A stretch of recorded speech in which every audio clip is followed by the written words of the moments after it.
Mendaki puncak kejayaan kemenangan Presiden, Thaddeus Ross menikmati pujian yang mengiringi, namun anak perempuannya, Betty, masih tidak memaafkan tindakan lampaunya. Pasukan dia dah banyak kali cuba hubungi dia, tapi dia tak balas. Dalam ucapan penerimaannya, Ross menyifatkan pilihan raya itu sebagai salah satu yang paling penting dalam sejarah negara. Dia merujuk kepada kekacauan itu, daripada separuh manusia hilang sehinggalah kemunculan makhluk celestial yang besar dari lautan. Memandangkan ketidaktentuan semasa, perpaduan adalah jalan terbaik ke hadapan. Hampir serta-merta, media meneliti masa lalunya, memfokuskan pada minatnya yang kontroversi terhadap hak dan tindakan lampaunya yang boleh dipersoalkan. Ross menegaskan dia sudah bertaubat. Sementara itu, Sam Wilson memerhatikan siaran tersebut. Semasa sidang akhbar, Ross, kini Presiden, membayangkan bahawa pengejarannya yang tidak henti-henti terhadap hak telah mentakrifkan kerjayanya tetapi mengorbankan hubungannya dengan Betty. 5 bulan kemudian, Wakil Meksiko, Joaquin Torres sedang bekerjasama dengan Sam Wilson, Kapten Amerika, dalam operasi rahsia.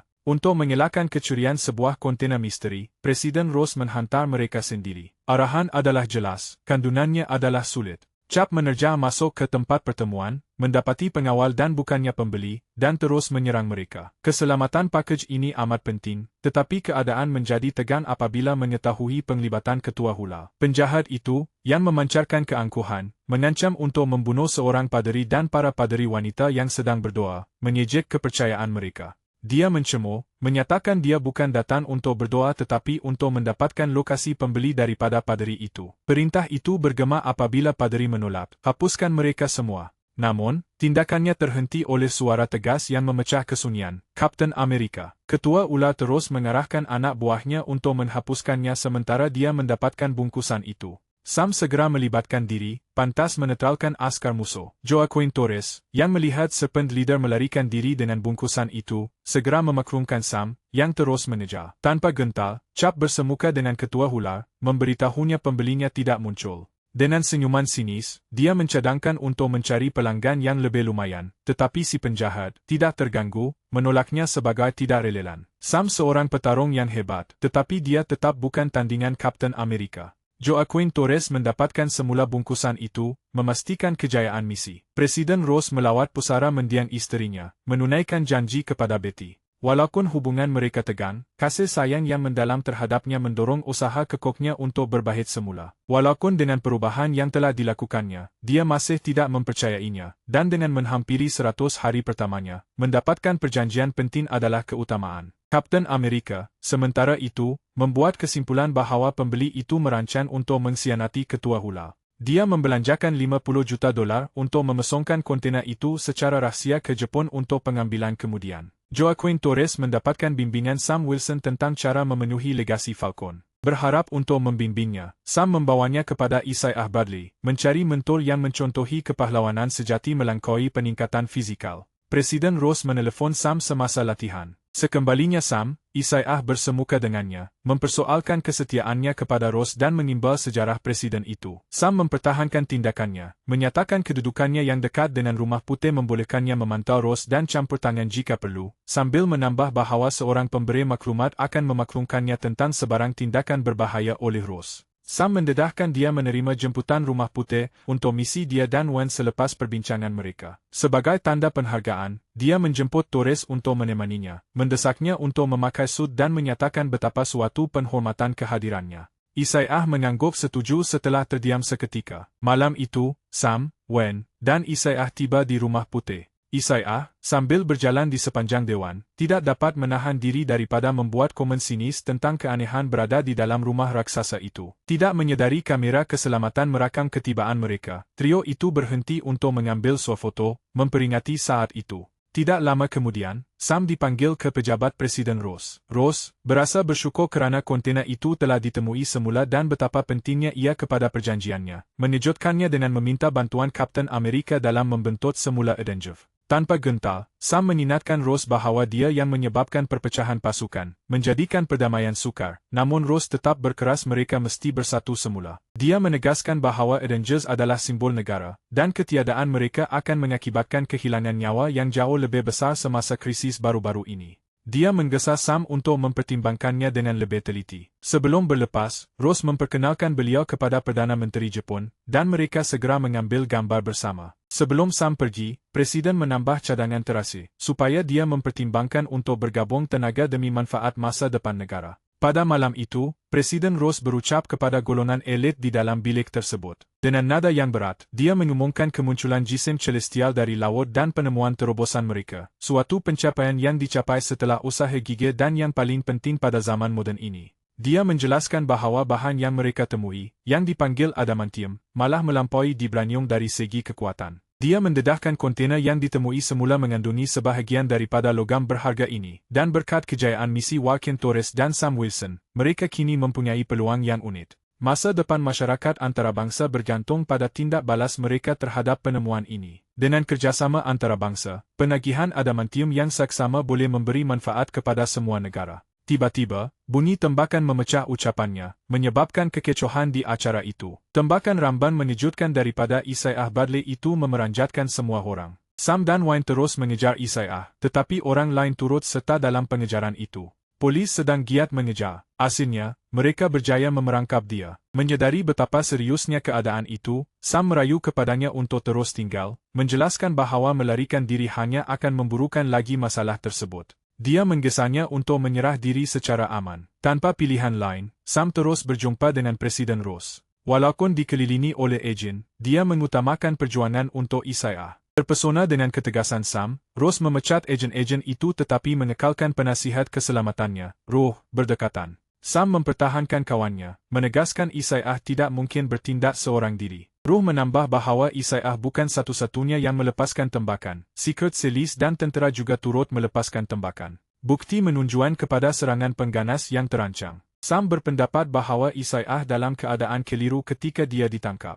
Dia merayu kepada Ross untuk membantu dalam siasatan, tetapi Presiden, dengan dingin, menolaknya, menyatakan bahawa dia sudah memberikan cukup dan enggan mengambil risiko pengorbanan selanjutnya. Ruh kemudian mendedahkan kebenaran pahit di sebalik kemungkinan motivasi Isaiah. Dia mengingatkan Ross bahawa dia telah memenjarakan Isaiah selama bertahun-tahun, menjalaninya eksperimen kejam dan melayannya seperti bukan manusia. Walau bagaimanapun, Sam enggan percaya kawannya bersalah. Walaupun dengan keazaman barunya, dia bersetuju dengan cadangan Ross sebelum ini untuk bekerjasama mencari kebenaran, namun serta-merta ditolak. Dia dengan tegas menyatakan tawaran itu ditarik balik serta-merta apabila rakannya cuba membunuhnya. Dia berpendapat penglibatan Sam adalah tidak wajar, kerana dia bukan Steve Rogers. Selepas menyampaikan arahannya, Ross memberikan ruh kuasa penuh ke atas siasatan dan, dengan lambaian tangan, menyuruh Sam pergi. Sambil dia keluar, Ross melontarkan perkataan Sam dengan nada mengejek. Perkataan itu lebih menyenat Sam daripada sebarang tuduhan, bukan sahaja kerana nada suaranya, tetapi kerana ia menguatkan lagi persepsi Ross yang masih ada tentangnya sebagai seseorang yang boleh dia perendahkan.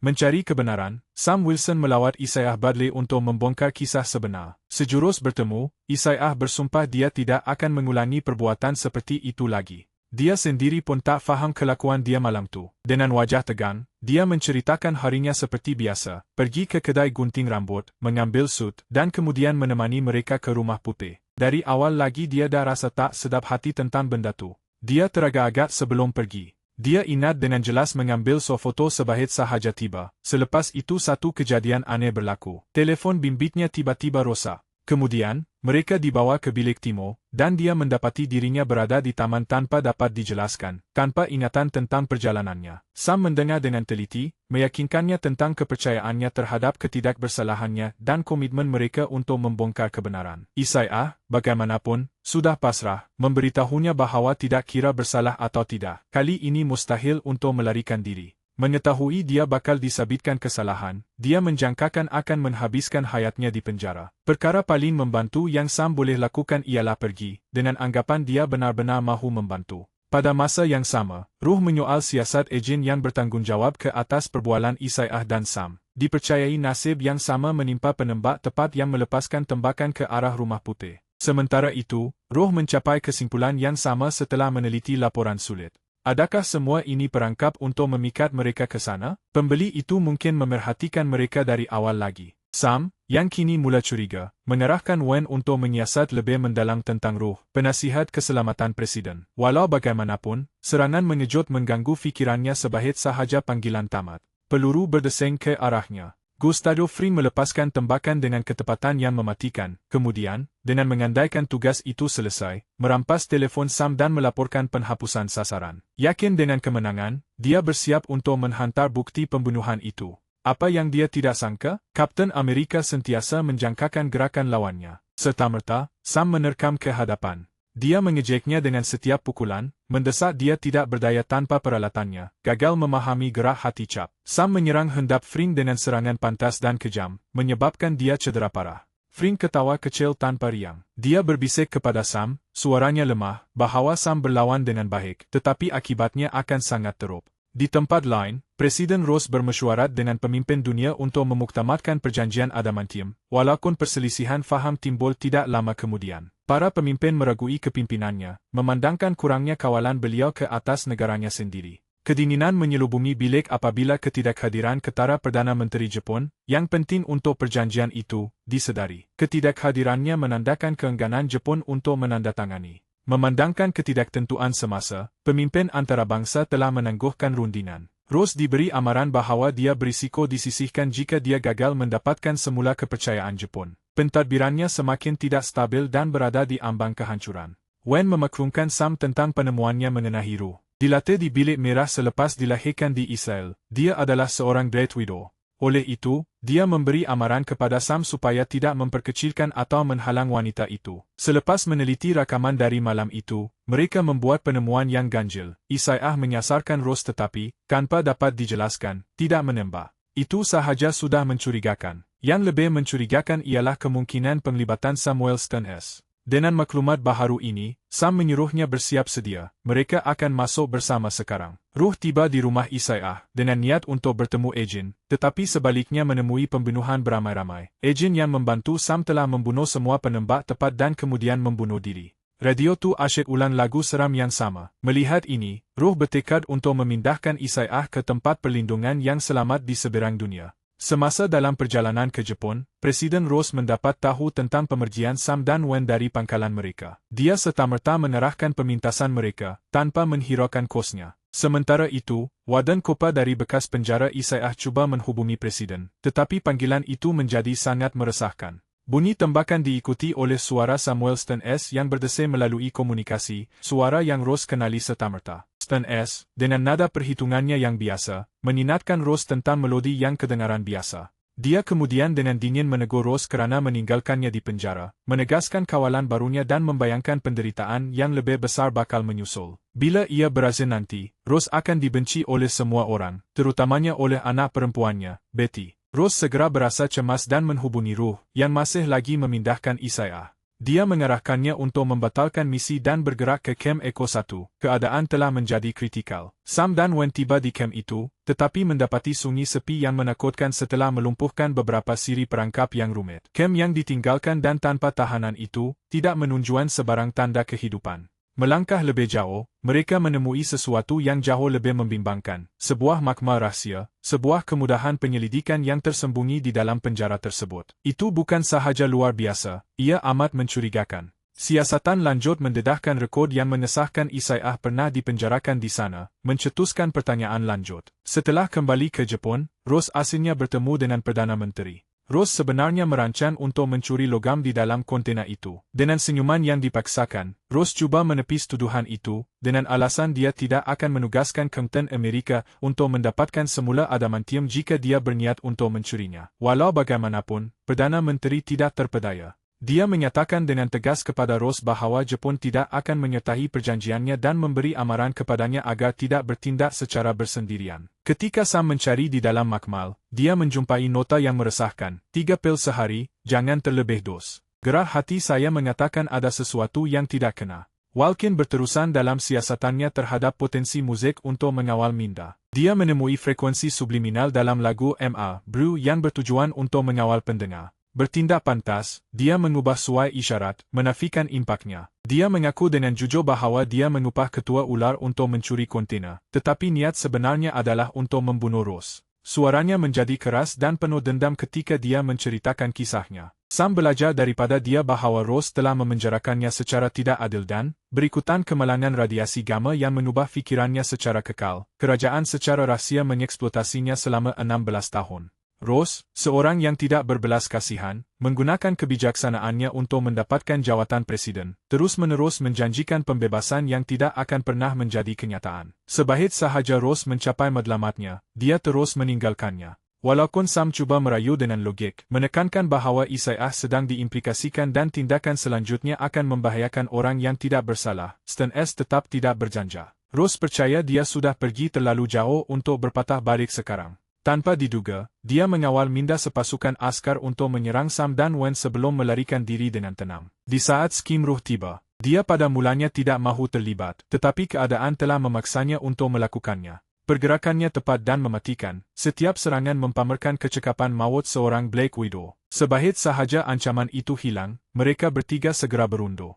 Ruh mengesyaki Stan S tidak pergi jauh sejak dia melarikan diri baru-baru ini dan mencadangkan untuk mewujudkan perimeter bagi mengesannya. Namun, sebelum mereka sempat bertindak balas, pengawal perimeter mengepung dan menahan mereka atas arahan langsung Presiden Ross. Sam dan Wen tahu tingkah laku para askar akan berubah serta-merta sebahit sahaja mereka mendengar muzik itu. Stan S telah mengambil alih kawalan. Mengambil kesempatan dalam kekacauan itu, Ruh membebaskan mereka, dan mereka melarikan diri bersama sebelum keadaan bertambah buruk sepenuhnya. Di Jepun, Ross mengambil langkah drastis, gagal berunding, dia bercadang untuk merampas adamantium itu dengan kekerasan. Elo, agennya, memberi amaran kepadanya bahawa menyerang Jepun akan mencetuskan peperangan yang belum pernah terjadi sebelumnya. Ross tak dengar pun, dia dah buat keputusan dah. Di Amerika, Sam, Walken, dan Ruh mendapatkan bantuan daripada sumber yang tidak dijangka, Ketua Ulal. Selepas menjejakinya, Sam meminta perbualan peribadi. Dia menyatakan dengan tegas bahawa Ketua Ulal, dalam pertemuan terakhir mereka, bersumpah untuk mencari lelaki yang telah membazirkan masanya. Lelaki itu ialah Dr. Samuel Stan S. Ketua Ulal bersetuju untuk berunding, kerana tertarik, tetapi menuntut perpaduan mutlak sebagai syarat. Setelah kehabisan semua pilihan lain, Sam bersetuju untuk mendengar, akhirnya membongkar kebenaran. Dia menemui frekuensi subliminal dalam lagu M.A. Brew yang bertujuan untuk mengawal pendengarnya. Bertindak pantas, dia mengubah suai isyarat itu, menafikan impaknya. Samuel Stan S didedahkan sebagai pembeli misteri itu. Dia mengaku secara terbuka mengupah Ketua Ular untuk kecurian kontena, tetapi mendedahkan matlamat sebenar belia, pembunuhan Ross. Suaranya menjadi keras kerana rasa tidak puas hati ketika menceritakan kisahnya. Ross memenjarakan Sam tanpa perbicaraan, dan kerajaan secara rahsia mengeksploitasinya selama 16 tahun selepas radiasi gamma mengubah otaknya secara kekal. Ross, dengan kekejaman yang menjadi ciri khasnya, menggunakan kepintarannya untuk mendaki ke jawatan presiden, sentiasa menjanjikan janji kosong yang sama, kebebasan setelah berkuasa. Sebahit sahaja Ross mencapai objektifnya, dia terus meninggalkannya. Walaupun Sam merayu bahawa tindakan Stan S melibatkan Isaiah dan akan membahayakan orang yang tidak bersalah, Stan S tetap tidak berjanja.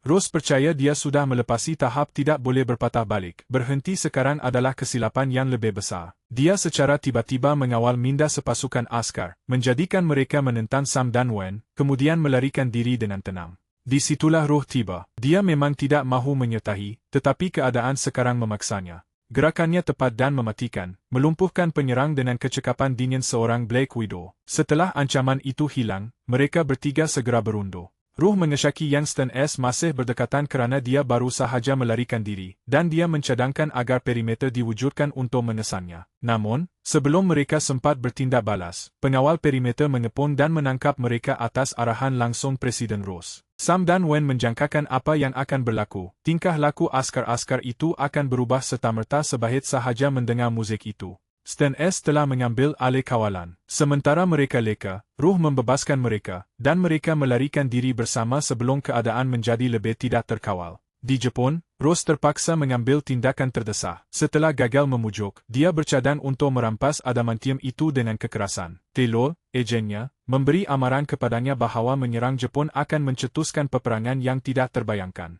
Namun, Ross tidak mendengar. Dia bertekad. Di Amerika Syarikat, Sam, Walken, dan Ruh mendapatkan bantuan daripada sekutu yang tidak dijangka, Ketua Ulal. Selepas menjejakinya, Sam meminta perbualan peribadi. Dia menyatakan dengan tegas bahawa Ketua Ulal, dalam pertemuan terakhir mereka, telah bersumpah untuk mencari lelaki yang telah membuang masanya.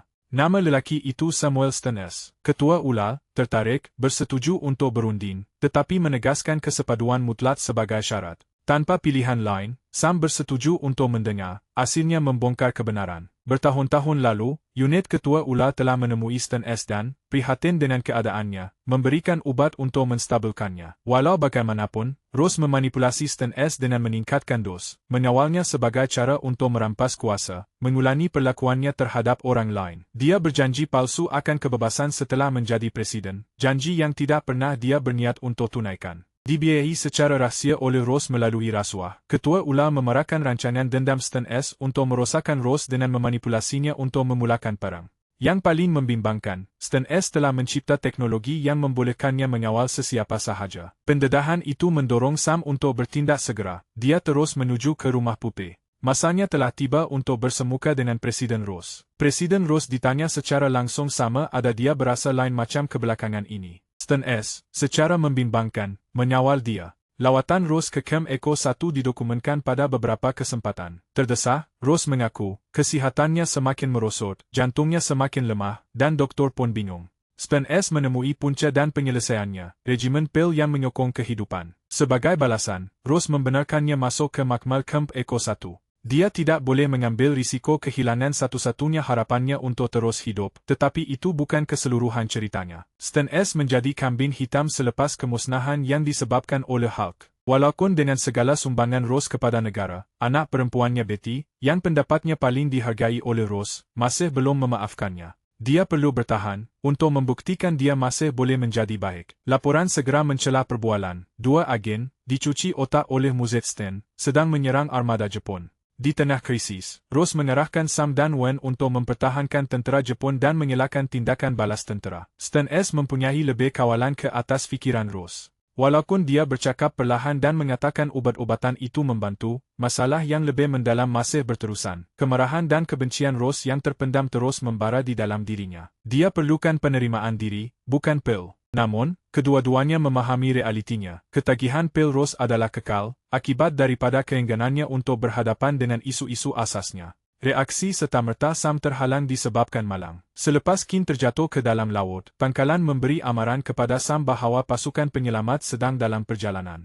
Digerakkan oleh keperluan mendesak untuk mengelakkan perang besar-besaran, Sam terus marah, meskipun kepenatannya. Perdana Menteri Jepun akhirnya mendapati bahawa Kapten Amerika telah menghalang krisis antarabangsa dengan menyelamatkan nyawanya. Beberapa hari kemudian, Sam melawat Wen di hospital. Askar musim sejuk, Bucky Barnes, juga ada. Dengan nada yang serius, dia melangkah ke hadapan untuk menawarkan sokongan kepada Sam, menggesanya agar tidak menyalahkan diri sendiri dan meyakinkannya bahawa semuanya akan baik-baik sahaja. Sudah pasti, perbualan beralih kepada Steve Rogers. Sam mengaku berasa tertekan kerana Kin cedera, Isaiah masih dipenjarakan, dan Stan S berjaya melarikan diri walaupun hampir ditangkap. Mungkin Steve telah silap menyerahkan perisai itu kepadanya, satu keputusan yang Bucky pertikaikan. Walaupun ada serung itu, Steve tidak selalu dapat melindungi orang yang tersayangnya. Melihat burung memang tidak pernah mudah, tetapi ia tetap berbaloi. Walaupun begitu, Bucky beredar, perlu mengejar penerbangannya. Rose sedang menyerap radiasi gamma daripada pil Stan dengan kadar yang membimbangkan, menyebabkan dos yang diperlukan sentiasa meningkat. Teknologi canggihnya mencetuskan serangan jantung serta-merta, menyebabkan kematian lelaki itu. Akhirnya, Rose berhubung dengan anak perempuannya, Betty. Dia menjawab, kali ini memohon maaf atas kesunyiannya selepas serangan rumah Pupe. Walaupun Wen sedang pulih di lokasi baharu, dia masih berasa murung. Sam berkata kunci utama bukanlah kesempurnaan, tetapi menghormati kepercayaan mereka yang bergantung padanya. Tekanan yang menghimpit ini berpunca daripada keraguan yang berterusan. Adakah yang terbaik daripada saya ini sudah memadai? Dia mengagumi ketabahan Sam.